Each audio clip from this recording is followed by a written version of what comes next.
చేస్తాను. ఎప్పుడు కూడా దేవుడు తన కార్యాన్ని జీవజల నదులన్నాడా, చెరువు అన్నాడా?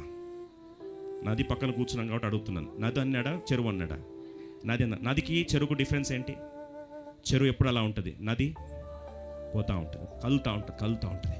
దేవుని వాక్యం కానీ దేవుని ఆత్మకార్యం కానీ ఎప్పుడు కదులుతున్న స్రవంతి లాంటిది, కదులుతున్న నది లాంటిది. అందుకొరకే జీవజల నదులను ప్రవహింపజేస్తున్న దేవుడు ఆయన కార్యాన్ని నీ జీవితంలో చేయాలంటే ఆదికాండం 1వ అధ్యాయం 2వ వచనంలో ఒక మాట రాస్తుంది. దేవుని ఆత్మ స్తబ్దంగా ఉందా, జనములపై అల్లాడుచుండెను. కదులుతూ ఉంది. ఈరోజు దేవుని ఆత్మ దేవుడు మన మధ్యలో కదులుతూ ఉన్నాడు. దాటిపోతా ఈ రాత్రి ముగిస్తూ అడుగుతున్నా ఒక మాట, నాకు హృదయాన్ని పోడ్చుకున్న మాట. ఎవరు నీ పొరుగువాడంటే యేసుప్రభువు వారు తన గురించి మాట్లాడుతూ ఒక మాట అంటాడు. యెరూషలేము నుంచి యెరికోకు వెళ్తున్నాడు.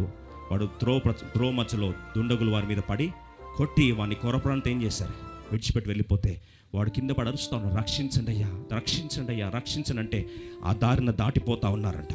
లేవిడు వచ్చాడు, దాటి వెళ్ళిపోయాడు. యాజకుడు వచ్చాడు, దాటి వెళ్ళిపోయాడు. ఒక మాట చెప్తాను, వాళ్ళిద్దరు దాటి వెళ్ళారు కానీ మూడోవాడు దాటలేకపోయాడు.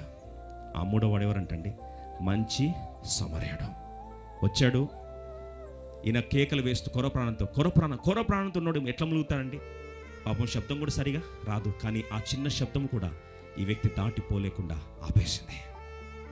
ఈరోజు చిన్న ప్రార్థనలు చేస్తే ఆ మంచి సమరుడైన యేసుప్రభువు వారు నీ కొరకు నిన్ను దాటి వెళ్ళలేడు. ఈ రాత్రి అదే మాట అడుగుతున్నాను. బ్రతకాలి అనే మాట నీ జీవితంలో నెరవేర్చబడాలి అంటే ఒక చిన్న ప్రార్థన నువ్వేమనంటే, అయ్యా దాటిపోతావు.